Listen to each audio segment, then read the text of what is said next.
Hello everyone, this is Aparna. Welcome and welcome back to my channel Aparna Unfiltered, where you get raw real vlogs. I hope you all are doing good and great. आता इथे तुम्हाला थोडं kitchen आणि बॅकग्राऊंडमध्ये थोडा change दिसत असेल तर हो, हे माझं घर नाहीये. मी आली आहे माझ्या फ्रेंडकडे, जिचं नाव आहे प्रिया. तर मी या व्हिजिटचे काही ग्लिम्स ना ऑलरेडी शॉर्ट्समध्ये शेअर केलेले आहेत. पण जर तुम्ही ते पाहिले नसेल तर हा लॉंग व्लॉग तुमच्यासाठी स्पेशल आहे. आणि हो, माझ्या शॉर्ट्सला सुद्धा तुमचं भरभरून प्रेम मिळू द्या. तर सांगायचं झालं तर मिस्टरला 1 वीकचा असा स्कूल ब्रेक होता आणि माहेर किंवा सासर अशा दोन्हीही जवळ नसल्यामुळे काही खास प्लॅन्स असे काही नव्हते. म्हणून मी विचार केला की चला 2 दिवस हे छान फ्रेंडकडे जावं आणि तिथे राहून यावं. आणि प्रिया पण माझ्या घरापासून हार्डली 30 मिनिट्सच्या डिस्टन्सवरती राहते. पण काय होतं ना, ती पण तिच्या स्केड्यूलमध्ये एवढी बिझी असते आणि मिस्टरचं स्कूल असलं तर मी पण बिझी राहते. म्हणजे माझं पण स्केड्यूल हे बिझीच असतं. तर आता पण जर मी आले नसते ना, तर पुढे मिस्टरचं स्कूल पुन्हा रिओपन झालं की अजूनच जमलं नसतं. तर आता आम्ही दोघेही किचनमध्ये आहोत आणि स्वयंपाक बनवतोय आणि त्यासोबतच मस्त गप्पा पण सुरू आहेत आमच्या. जरी आमची फ्रिक्वेंटली भेट होत नसली ना, तरी बॉन्डिंग एवढं स्ट्रॉंग आहे की जेव्हाही भेटतो तेव्हा असं वाटतं की पहिल्यासारखं, आणि किती काय काय सांगू आणि किती एकमेकींना शेअर करू, असंच होतं. तर आता आम्ही निघालोय माझ्या नवीन सोसायटीमध्ये. हो, मी आज इथे पहिल्यांदाच तुम्हाला सांगते की आम्ही या सोसायटीमध्ये आमचा फ्लॅट बुक केलाय.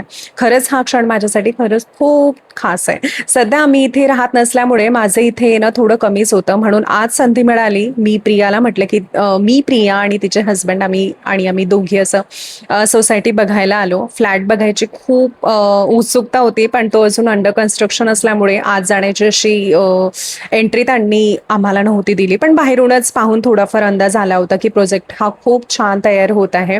एकंदरीत माझ्या फ्लॅटचा व्ह्यू कुठला येणार आहे हे सगळं काही आम्ही चेक केलं. आणि एक गोष्ट मात्र लगेच लक्षात आली की इथे आधीच बरेच लोक आता राहायला आलेले आहेत. सोसायटीमध्ये चांगलेच क्राऊड हा दिसत होता. वातावरण खूप लाईव्ह वाटत होतं. आणि मग आम्ही सगळ्यांनी मिळून सोसायटी एक्सप्लोअर करायला सुरुवात केली. म्हणजे एक 5 to 6 विंग्स आहेत या सोसायटीमध्ये. वेगवेगळे विंग्स आहेत. प्ले एरिया बघितला, मुलांसाठी खूप छान असा बनवलेला आहे. स्विमिंग पूल सुद्धा आहे, पण तो अंडर कन्स्ट्रक्शन आहे. खूप छान पद्धतीने तो डिझाईन केलेला आहे. स्विमिंग पूलच्या आसपास काही अदर ॲम्युनिटीजचं काम सुद्धा सुरू आहे. ते पूर्ण झाल्यावर ही जागा अजून खूप सुंदर अशी दिसणार आहे. आणि आज तर पाऊस पडून गेला होता, त्यामुळे वातावरण इतकं फ्रेश, थंड आणि खूप प्रसन्न असं झालं होतं. चालताना एकदम रिलॅक्स आणि शांत वाटत होतं. पण सगळ्यात बेस्ट गोष्ट म्हणजे या सोसायटीची ती सांगू का, ती म्हणजे ग्रीनरी. आजूबाजूला आतल्या लँडस्केपिंगमध्ये इतकी झाडं, इतकी हिरवळ आहे ना, की एकदम रिसॉर्टमध्ये आल्यासारखं फील येतं. आणि खूप पॉझिटिव्ह आणि शांत वातावरण आहे इथे. आता पुढे इथले सगळे अपडेट्स, कन्स्ट्रक्शन, इंटेरियर्स आणि शिफ्टिंग मी तुमच्यासोबत नक्कीच शेअर करणार आहे बरं का. खूप एक्सायटेड आहे मी ब्लॉग्स थ्रू तुमच्यासोबत शेअर करायला.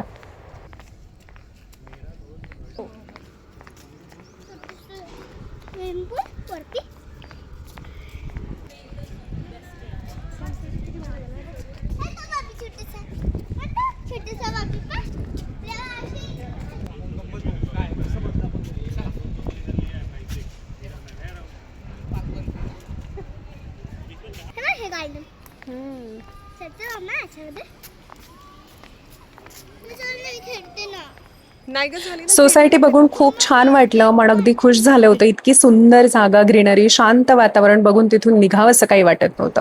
पण शेवटी निघून घरी आलो आणि त्यानंतर घरी आल्यावर थोड्या वेळ रिलॅक्स केला आणि मग प्रियाच्या बाल्कनीमधून उभं राहून हा बाहेरचा नाईट व्ह्यू बघा.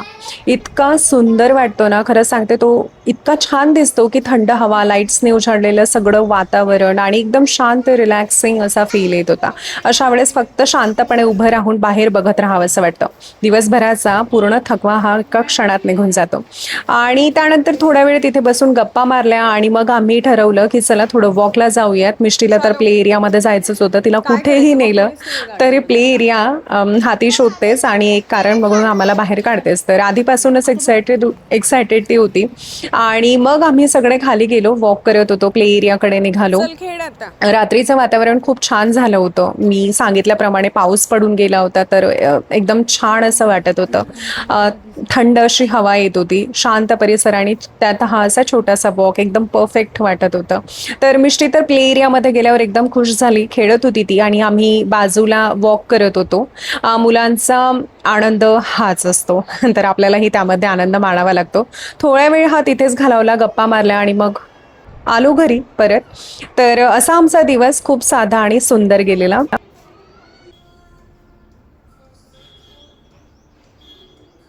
तर हा आहे नेक्स्ट डे मॉर्निंग. सकाळी उठल्यानंतर सगळ्यात आधी प्रियाच्या छान मस्त बाल्कनीमध्ये आली आणि काय सांगू, इतका छान, इतका शांत फ्रेश व्ह्यू इथे होता ना. हातात पाण्याचा ग्लास घेऊन सिप सिप करत बसले होते आणि त्या शांत वातावरणात स्वतःसोबत थोडा वेळ घालवत होते. मला खरंच नेचरशी कनेक्ट व्हायला ना खूप खूप आवडतं.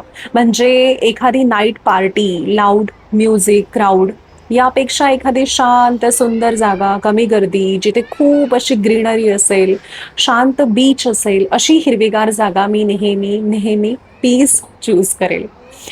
तुम्ही पण मला कमेंट करून नक्की सांगा की तुम्ही यापैकी कोणत्या प्रकारात मोडता, पार्टी पर्सन की पीस लवर. तर आता सकाळी मिष्टीला दिलेलं प्रॉमिस पण पूर्ण करायचं होतं. ती कालपासूनच म्हणत होती मला स्विमिंग पूलमध्ये जायचं आहे. मग आम्ही तिला घेऊन खाली पूलकडे गेलेलो. सुरुवातीला ती थोडी घाबरली, पाण्यात नव्हतं जायचं तिला, उतरताना थोडा हेजिटेशन होत होतं तिला, पण हळूहळू ती कम्फर्टेबल झाली आणि मग काय, एकदा पाण्यात मजा यायला लागली की एकदमच एन्जॉय करायला लागली, हसत खेळत उड्या मारत, आणि तिचा आनंद बघून खरंच खूप मजा येत होती.